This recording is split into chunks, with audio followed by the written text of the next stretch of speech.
नमस्कार, lead India news में आपका बहुत बहुत स्वागत है। मैं हूं डॉक्टर तरुणा एस गौड़। दिल्ली के ग्रेटर कैलाश की एक खबर इन दिनों बहुत चर्चा में है, जहां पर 77 साल की एक महिला डॉक्टर और उनके पति से 14 करोड़ 84 लाख रुपए की ठगी की गई।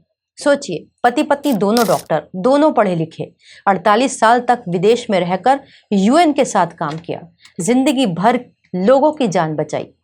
एक दिन सिर्फ एक वीडियो कॉल से लगभग 15 करोड़ रुपए गवा बैठे। न गोली चली, न चोरी हुई, न कोई पुलिस आई, बस एक शब्द था, डिजिटल अरेस्ट।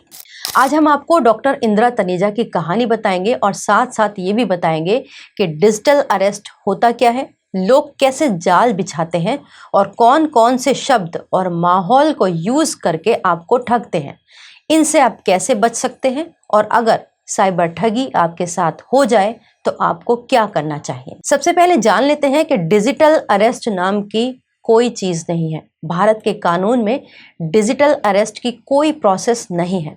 ये सिर्फ साइबर क्राइम का एक तरीका है जिसमें अपराधी आपको डराकर अलग थलग करके आपसे पैसे ट्रांसफर करवा लेते हैं।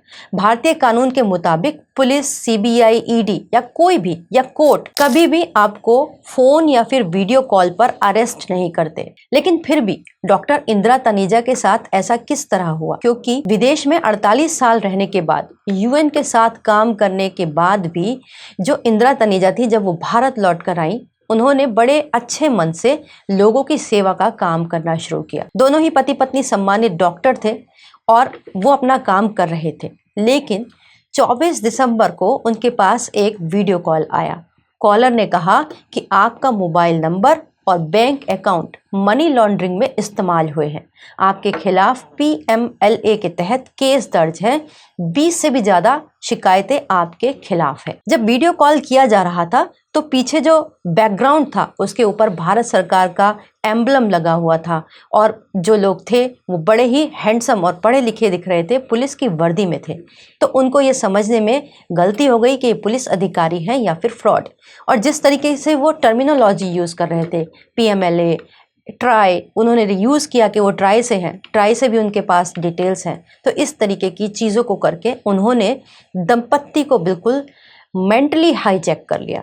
इसके बाद उनकी सोचने समझने की शक्ति को ही कैप्चर कर लिया। वो उनको डराते रहे, धमकाते रहे, उनको बोले कि फ़ोन नहीं काटना है और जो कुछ भी बताना है वो सिर्फ हमें बताना है, ये एक सीक्रेट मिशन है।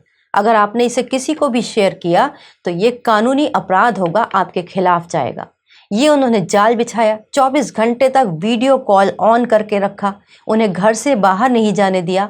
परिवार से जब बात करते थे तो नज़र रखी जाती थी और उन्हें फर्जी एफआईआर दिखाई, ऑर्डर दिखाया कोर्ट का, यहाँ तक कि उनकी सुप्रीम कोर्ट में 2 बार पेशी भी करा दी। सोचिए आप कितने शातिर ठग थे। इसके साथ ही साथ वो उन्हें कंसोल भी करते रहे कि अगर आप हमें कोऑपरेट करोगे तो हम आपको बचा लेंगे, आप निर्दोष हैं, हम समझ रहे हैं, आप हमें कोऑपरेट कीजिए। और इसी तरीके से कोऑपरेट करते करते उन्होंने कहा कि आपके खाते में जो कुछ भी अमाउंट है उसे आरबीआई को ट्रांसफ़र करना है और बाद में वो पैसा आपको मिल जाएगा। इस तरीके से उन्होंने उन्हें ट्रैप किया और कुछ फर्जी कंपनियों के अकाउंट एड्रेस दिए, जिसमें उन्होंने 17 दिनों के अंदर 8 ट्रांजैक्शन के थ्रू 15 करोड़ रुपए के लगभग हड़प लिए। इस कहानी में साइबर ठग जो थे वो कुछ ज्यादा ही स्मार्ट थे। उन्होंने पीड़ितों को पुलिस स्टेशन भी भेज दिया और एसएचओ को भी खूब हड़काया। तब पुलिस ने उन्हें बताया, यानी डॉक्टर दंपत्ति को, कि आपके साथ साइबर फ्रॉड हो चुका है। लेकिन तब तक तो बहुत देर हो चुकी थी। जितना भी उनका अकाउंट था उसके अंदर जो भी एफडीज थे, उनकी जो पॉलिसीज थी, उनके जो म्यूचुअल फंड थे, सारे के सारे ठगों ने लिक्विड मनी बनाकर अपने नाम में ट्रांसफर करवा लिए थे। यही उनका तरीका है। भारत में रहने वाले बहुत सारे लोग इतने अवेयर और पढ़े लिखे होने के बावजूद भी इन शब्दों के जाल में फंस जाते हैं। लेकिन वो कौन कौन से शब्द हैं वो जान लीजिए, जिनसे स्कैमर्स आपकी मेहनत की कमाई को लूट कर ले जाते हैं।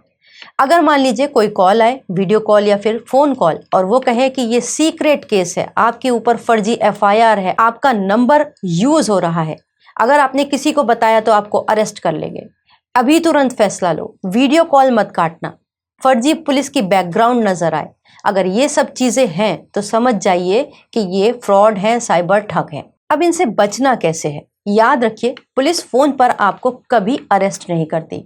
कोई भी सरकारी एजेंसी, चाहे ईडी हो या कोई भी हो, आपसे कभी भी पैसे ट्रांसफर करने के लिए नहीं कहेगी। किसी को मत बताना तो वो बिल्कुल भी नहीं कहेगी, क्योंकि बल्कि हमारा कानून जो है वो ये कहता है कि गिरफ्तार व्यक्ति के भी अधिकार हैं। गाइडलाइंस है बाकायदा सुप्रीम कोर्ट की। D K. Basu versus state of West Bengal 1997 में पूरी गाइडलाइंस ये बताई गई हैं और पुलिस को इंस्ट्रक्शन है कि अगर आपको एफआईआर करनी है, किसी को अरेस्ट करना है तो किस तरीके से करना है। उसमें बताया गया है कि आपको एक गिरफ्तारी का पूरा मेमो बनाना होता है, उसके ऊपर सिग्नेचर होते हैं, गवाह भी होना चाहिए।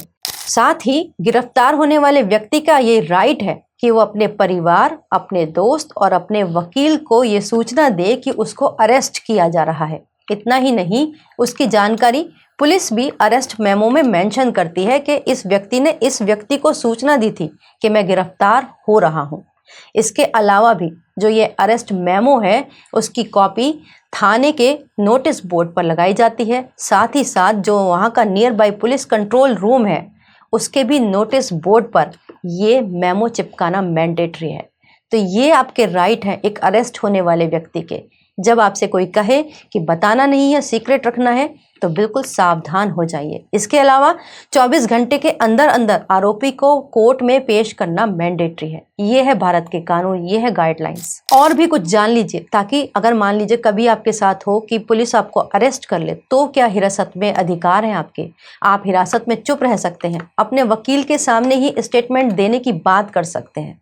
ये सब हमारे जो संविधान है उसके आर्टिकल 23 के अंदर भी मेंशन है कि अगर कोई भी, चाहे वो पुलिस ही क्यों ना हो, आपको कोई स्टेटमेंट दिलवाती है तो वो आपके खिलाफ गवाही के तौर पर यूज नहीं किया जा सकता। आप कोर्ट में जाकर बताएंगे कि आपका पक्ष है क्या। तो अगर आपके पास भी इसी तरीके की फर्जी कॉल आए तो सबसे पहले तो समझ जाइए कि ये फ्रॉड है। कस के डांटिए उनको और तुरंत उनकी सूचना पुलिस को दीजिए, ताकि ये फ्रॉड आपको तो नहीं ठग सके, किसी और को भी ना ठग ले। ये आपकी और हमारी सबकी जिम्मेदारी है कि हम डिजिटली अवेयर रहें, क्योंकि अब हम एक डिजिटल युग में ही जीते हैं। उम्मीद करते हैं ये वीडियो आपके लिए उपयोगी होगा।